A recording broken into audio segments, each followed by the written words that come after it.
বিসমিল্লাহির রহমানির রহিম। ভাবকি জিএম উচ্চ বিদ্যালয় কর্তৃক অনলাইন ক্লাসে সবাইকে স্বাগতম। অনলাইন ক্লাসে তোমাদের সাথে আছি আমি মুর্শেদ আক্তার, সহকারী শিক্ষক কৃষি শিক্ষা, ভাবকি জিএম উচ্চ বিদ্যালয়, মেলান্দ, জামালপুর।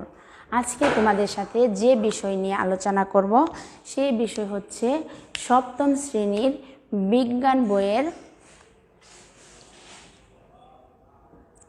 দশম অধ্যায়।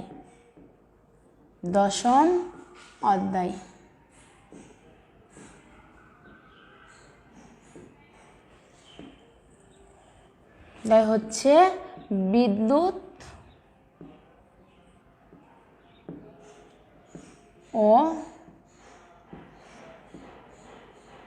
চুম্বক। দশম অধ্যায় হচ্ছে বিদ্যুৎ ও চুম্বক। এই অধ্যায় শেষে এই পাঠ হচ্ছে, দেখো, পাঠ 1 থেকে 6। আজকে আমরা পাঠ 1 থেকে 6 পর্যন্ত আলোচনা করব। এখন দেখো, এ পাঠ থেকে আমরা কি জানতে পারবো? এ পাঠ থেকে আমরা জানতে পারবো চার্জের ধর্ম প্রদর্শন করতে পারবো, চার্জের ধর্ম ব্যাখ্যা করতে পারবো, পরিবাহী ও অপরিবাহী, অর্ধপরিবাহী সম্পর্কে আমরা জানতে পারবো। এছাড়াও জানতে পারবো স্থির বিদ্যুৎ থেকে চলবিদ্যুৎ কিভাবে উৎপন্ন হয়। এছাড়াও স্থির বিদ্যুৎ ও চলবিদ্যুতের মধ্যে যে ধর্ম আছে সেটা আমরা ব্যাখ্যা করতে পারবো।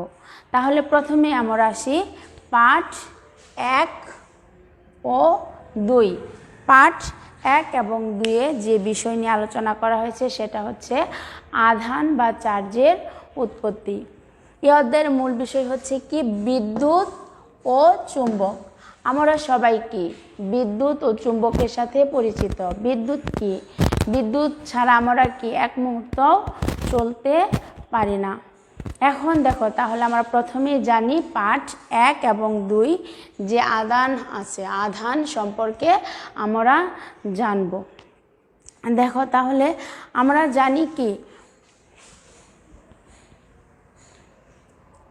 আমরা জানি পদার্থ কতগুলো ক্ষুদ্র ক্ষুদ্র কণার সমন্বয়ে গঠিত। পদার্থে যে কতগুলো ক্ষুদ্র তার নামই হচ্ছে পরমাণু। অর্থাৎ পরমাণু দিয়ে কি পদার্থ গঠিত হয়।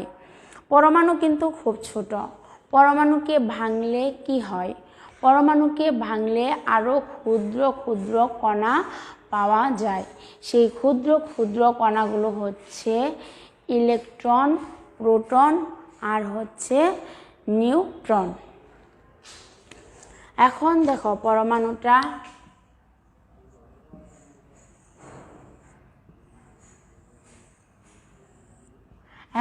পরমাণুতে ইলেকট্রন, প্রোটন এবং নিউট্রন কিভাবে থাকে? দেখো, পরমাণুর কেন্দ্রে যে আছে সেই কেন্দ্রে থাকে নিউক্লিয়াস। পরমাণুর কেন্দ্রে কি থাকে? পরমাণুর কেন্দ্রে থাকে নিউক্লিয়াস। শিক্ষার্থীরা এখন জানো সেই নিউক্লিয়াসটা হচ্ছে, আমরা পরমাণুতে কি বলেছি? ইলেকট্রন থাকে, প্রোটন থাকে আর থাকে নিউট্রন। সেই দেখো, সেই নিউক্লিয়াসটা প্রোটন ও নিউট্রনের সমন্বয়ে গঠিত।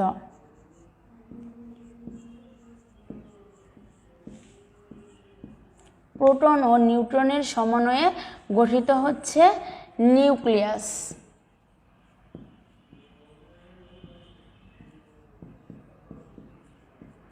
তাহলে আমরা কি জানতে পারলাম? পরমাণুর কেন্দ্রে যে থাকে সেই কেন্দ্রে থাকে নিউক্লিয়াস।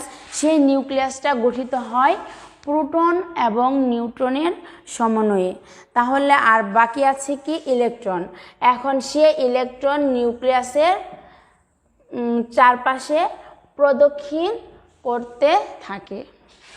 এখন দেখো, যে থাকে সেই দেখো নিউক্লিয়াসটা হচ্ছে তোমার ধনাত্মক, এখানে ধনাত্মক আধানযুক্ত। আর প্রোটন নিউক্লিয়াসে ধনাত্মক আধানযুক্ত হচ্ছে প্রোটন আর ঋণাত্মক আধানযুক্ত হচ্ছে ইলেকট্রন, আর বাকি থাকলো কি নিউট্রন। নিউট্রনটা হচ্ছে তোমার নিরপেক্ষ। তাহলে আমরা আবার একটু জেনে নিই, পরমাণুর কেন্দ্রে থাকে কি নিউক্লিয়াস। সেই নিউক্লিয়াস প্রোটন এবং নিউট্রনের সমন্বয়ে গঠিত, আর চারপাশে প্রদক্ষিণ করতে থাকে ইলেকট্রন। সেই দেখো নিউক্লিয়াসে প্রোটন থাকে, নিউট্রন থাকে। সেই প্রোটন কি, প্রোটনটা হচ্ছে ধনাত্মক আধানযুক্ত, ইলেকট্রন ঋণাত্মক আধানযুক্ত, আর যে বাকি থাকলো নিউট্রন, সেই নিউট্রনটা হচ্ছে কি নিরপেক্ষ। এখন এখানে দেখো একটা মজার ব্যাপার হলো কি, এখানে কিন্তু পরমাণু সম্পূর্ণটাই কি পরমাণু, পরমাণু কিন্তু নিজে নিরপেক্ষ আচরণ করে। এর কারণ কি দেখো, খেয়াল করবে, পরমাণু যে কয়টি প্রোটন থাকে সেই কয়টি থাকে আবার ইলেকট্রন।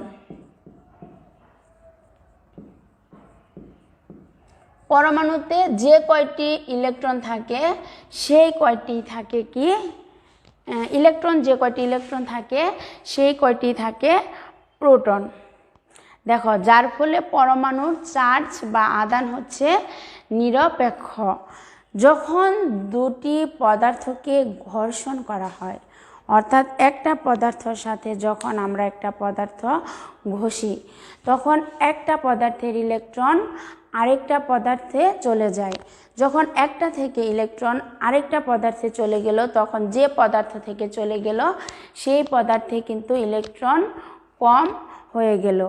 অর্থাৎ দেখো, একটি পরীক্ষার মাধ্যমে বলা যায় যে একটি কাচের বোতলে, কি বললাম আবার বলছি, একটি কাচের বোতলকে এক টুকরা সিল্কের কাপড় দ্বারা যদি ঘর্ষণ করা হয়, কখনো খেয়াল করে দেখবে ঘর্ষণ করা হলে কি হবে দেখো, তখন বোতল যে দেখা যাবে কি সিল্কের কাপড় কাছ থেকে কি করেছে, সিল্কের কাপড় কাছ থেকে ইলেকট্রনকে আকর্ষণ করে তার দিকে নিয়ে গেছে। অর্থাৎ বোতলটি হচ্ছে ধনাত্মক আধানযুক্ত আর সিল্কের কাপড়টা হচ্ছে ঋণাত্মক আধানযুক্ত। আশা করি একটু বুঝতে পেরেছ। এখন দেখো, অর্থাৎ ঘর্ষণ, একটা পদার্থ থেকে কি হলো আরেকটা পদার্থে কিন্তু ইলেকট্রন চলে গেল, এর মধ্যে কি হয়েছে, নতুন কোনো পদার্থের সৃষ্টি হয়নি।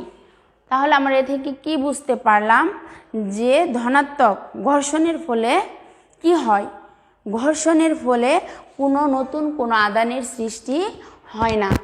একটা পদার্থের আদান কি হয়, এক পদার্থ থেকে অন্য পদার্থে চলে যায়।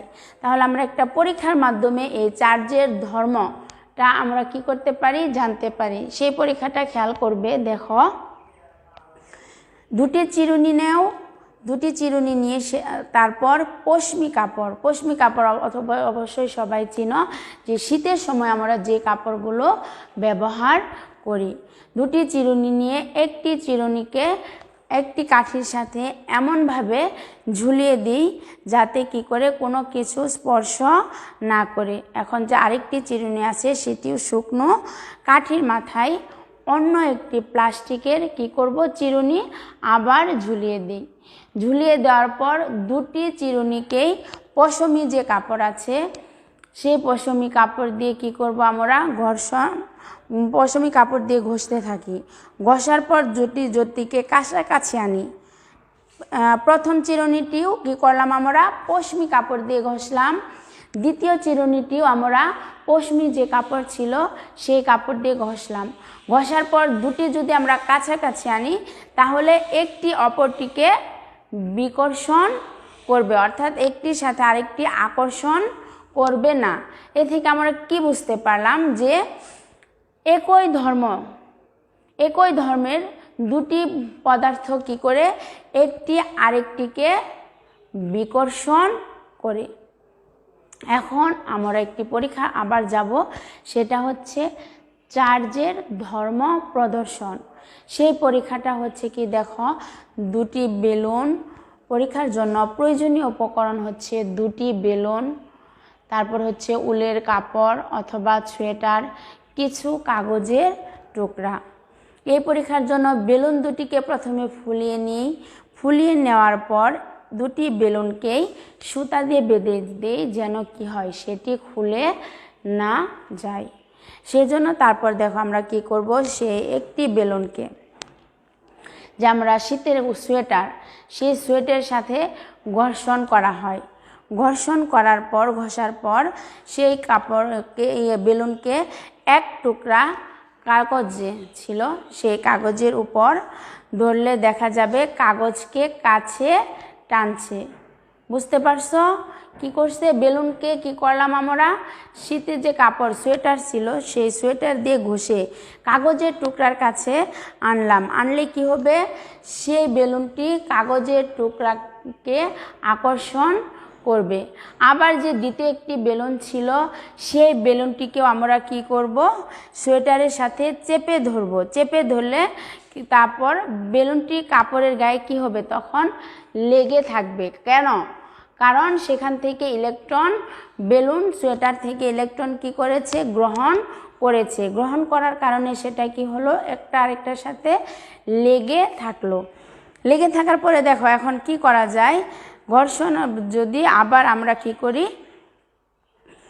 দুটি বেলুন এইখানে কি হলো, তাহলে এই পরীক্ষার মাধ্যমে আমরা বুঝতে পারলাম কি, বিপরীত ধর্মী সোয়েটার এক পদার্থ, আবার হচ্ছে এক ধর্ম বিশিষ্ট, আবার বেলুনটা হচ্ছে কি আরেক ধর্ম বিশিষ্ট। দুটি জিনিস কিন্তু দুটি ভিন্ন হওয়ার কারণে কি হয়েছে, একটা আরেকটাকে আকর্ষণ করেছে। তাহলে আমরা কি বুঝতে পারলাম, একই ধর্ম বিশিষ্ট দুটি বস্তু কি করে পরস্পরকে বিকর্ষণ করে, এর আগে জানতে পেরেছি আর এখন জানতে পারলাম বিপরীত ধর্মী আধান কি করে পরস্পরকে আকর্ষণ করে। এবার যদি আমরা বেলুন, দুটি বেলুন ছিল, সেই দুটি বেলুনকে যদি আমরা পাশাপাশি রাখি তাহলে অবশ্যই কি হবে, বেলুন দুটি একটি আরেকটি থেকে দূরে সরে যাবে।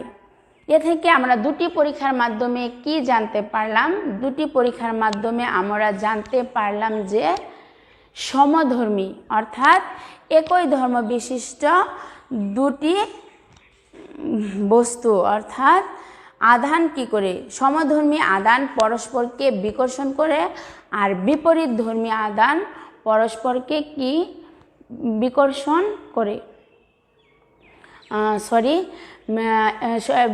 একই সমধর্মী আদান পরস্পরকে কি করে বিকর্ষণ করে, আর বিপরীত ধর্মী আদান পরস্পরকে আকর্ষণ করে। তাহলে এই দুটি পরীক্ষার মাধ্যমে আমরা জানতে পারলাম কি, পরস্পরের মধ্যে আকর্ষণ এবং বিকর্ষণ সম্পর্কে। এখন আমরা জানব চার্জের অস্তিত্ব একটা পরীক্ষার মাধ্যমে। চার্জের অস্তিত্ব পরীক্ষার মাধ্যমে হচ্ছে, অবশ্যই সবার কাছে কি বাড়িতে চিরুনি আছে, সেই চিরুনি নেওয়ার পর কয়েকটি কাগজের টুকরা নেওয়ার পর চিরুনিকে প্রথমে কাগজের টুকরাকে আকর্ষণ করবা। আকর্ষণ করার পর দেখা যাবে কি চিরুনি কাগজের টুকরাকে আকর্ষণ করছে না। এরপরে যদি তুমি চিরুনিকে,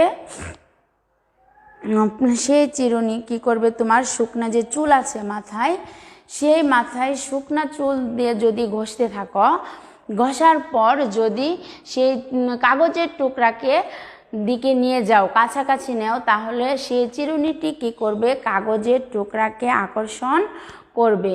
তুমি কিন্তু এই পরীক্ষাটা তোমার হাতে যদি কলম থাকে, সেই কলমটাকে সুন্দর করে এভাবে চুলের মধ্যে ঘষে যদি কাগজের টুকরাকে ধরো, অবশ্যই কি করবে, সেই কলমটি কাগজের টুকরাকে আকর্ষণ করবে। এর কারণ কি দেখো, চিরুনি অথবা কলম ঘর্ষণের ফলে যে ইলেকট্রন গ্রহণ করে কি হয়েছে, ঋণাত্মক চার্জযুক্ত হয়েছে, যার ফলে সহজেই কাপড়ের টুকরাকে কি করতে পেরেছে, আকর্ষণ করতে পেরেছে। এখন আমরা যেটি জানব সেটি হচ্ছে পাঠ 4। দেখো খেয়াল করো, পরিবাহী অপরিবাহী আর হচ্ছে অর্ধ পরিবাহী। পরিবাহী বলতে বুঝতে পারছো যেটা কি চলাচল করতে পারে। তাহলে পরিবাহী কি আমরা জেনে নিই। পরিবাহী হচ্ছে কি, দেখো, পরিবাহী পদার্থের মধ্যে ইলেকট্রন এক পরমাণু থেকে অন্য পরমাণুতে সহজেই চলাচল করতে পারে। যেমন উদাহরণ হচ্ছে কি, ধাতু, বিশেষ করে যে সিলভার থাকে, কাগজ থাকে, অ্যালুমিনিয়াম থাকে, এগুলা কিন্তু হচ্ছে পরিবাহীর উদাহরণ। আর অপরিবাহী হচ্ছে কি, দেখো বুঝতেই পারছো অপরিবাহী কি, এটা একটা থেকে আরেকটাতে চলাচল করতে পারে না। তাহলে অপরিবাহী বলতে আমরা বুঝি কি, পদার্থের ক্ষেত্রে পরমাণু ইলেকট্রন সহজে চলাচল করতে পারে না, তবে অপরিবাহী পদার্থকে ঘষে আহিত করা যায়। এছাড়া দেখো, যদি ইলেকট্রন গ্রহণ করে বা বর্জন করে তাহলে অপরিবাহী পদার্থ আধানযুক্ত হয়। যেমন হচ্ছে প্লাস্টিক, আমরা কি করলাম, একটা যে জায়গায় ইলেকট্রন আছে সেই জায়গা থেকে ইলেকট্রন আমরা ঘষে ইলেকট্রন নেওয়ার পর কি হলো, সেটা আরেকটা পদার্থকে আকর্ষণ করেছে। এখন যেটা হচ্ছে পরিবাহী, অপরিবাহী, আরেকটা হচ্ছে অর্ধ পরিবাহী। অর্ধপরিবাহী, দেখো, সেই অর্ধপরিবাহী যে নিম্ন তাপমাত্রা থাকে, অর্থাৎ তাপমাত্রা যখন কম থাকে তখন অর্ধপরিবাহী, পরিবাহী যখন নিম্ন তাপমাত্রায় কি করে পদার্থ অপরিবাহীর মতো আচরণ করে। অর্থাৎ অর্ধপরিবাহী পদার্থ কি নিম্ন তাপমাত্রায় অপরিবাহীর মতো আচরণ করে, আর যখন তাপমাত্রা বেশি থাকে তখন পরিবাহীর মতো আচরণ করে। সাধারণত দেখো, পরিবাহী, অর্ধপরিবাহী পদার্থ হচ্ছে কঠিন পদার্থ, যেমন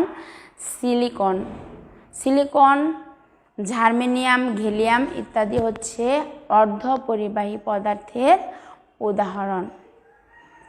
এখন দেখো, এখন আমরা যেটি জানবো সেটি হচ্ছে কি, স্থির বিদ্যুৎ হতে জলবিদ্যুৎ সৃষ্টি।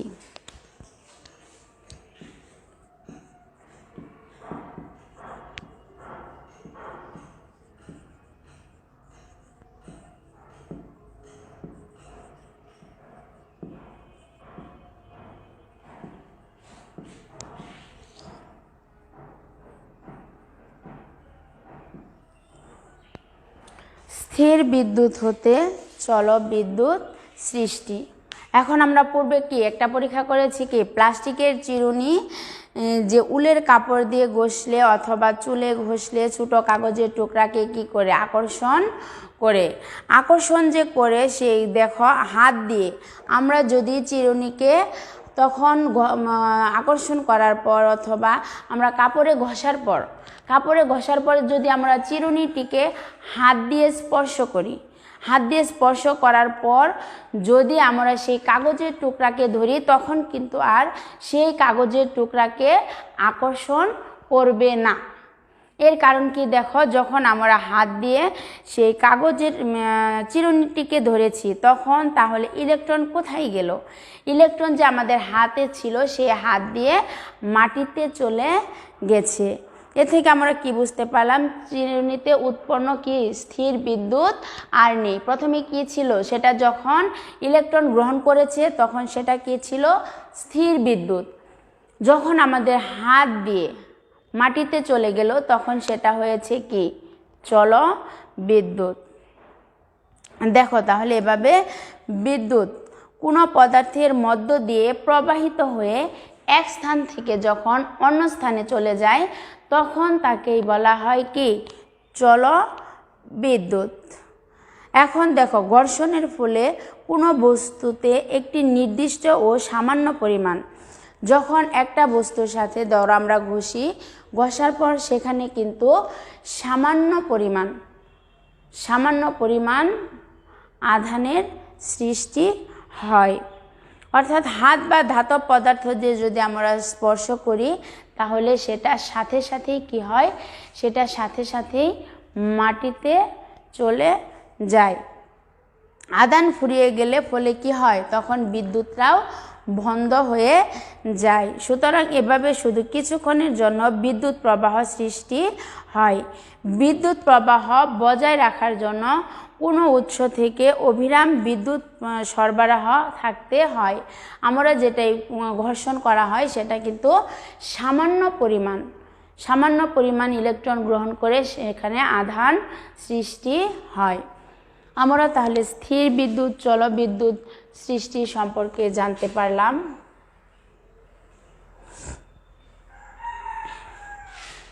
এখন আমরা জানব সরল বর্তনী ও এর ব্যবহার। দেখো পাঠ 6।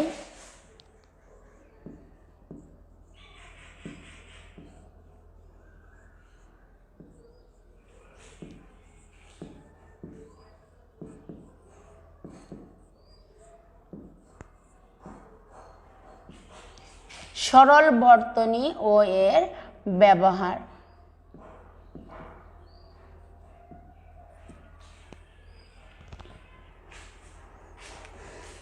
আমরা যে চলি রাস্তা দিয়ে, সেই চলার পথকেই বলা হয় কি, আমাদের যে চলার পথ আছে সেই পথকে বলা হয় কি, রাস্তা।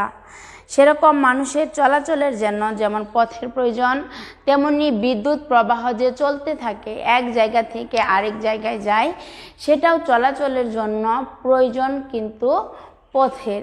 সেই পথ দিয়েই চলাচল করবে। সেরকম বিদ্যুৎ প্রবাহ চলার এই নির্দিষ্ট পথকেই বলা হয় বর্তনী। তাহলে বর্তনী কি?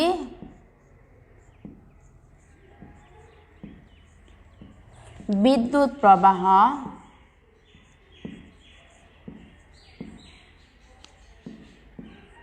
চলার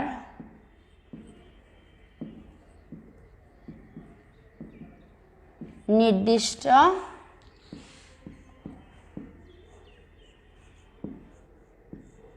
পথকে বলা হয় বর্তনী। তাহলে বর্তনী কাকে বলে? বিদ্যুৎ প্রবাহ চলার নির্দিষ্ট পথকেই বলা হয় বর্তনী। এই বর্তনী দেখো, আমরা একটা চিত্রের কথা আসি।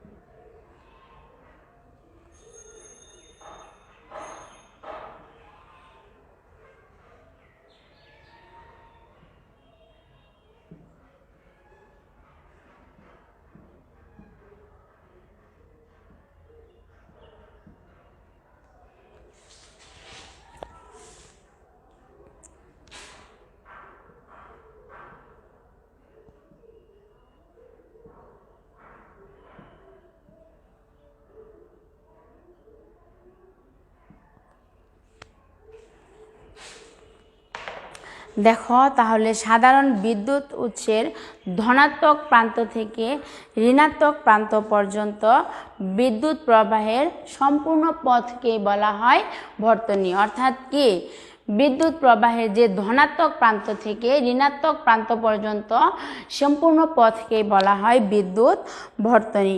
এই বিদ্যুৎ বর্তনীতে বাল্ব ও ব্যাটারি তারের সাথে সংযুক্ত থাকে। এটা হচ্ছে তার, এটা হচ্ছে বাল্ব, আর এটা হচ্ছে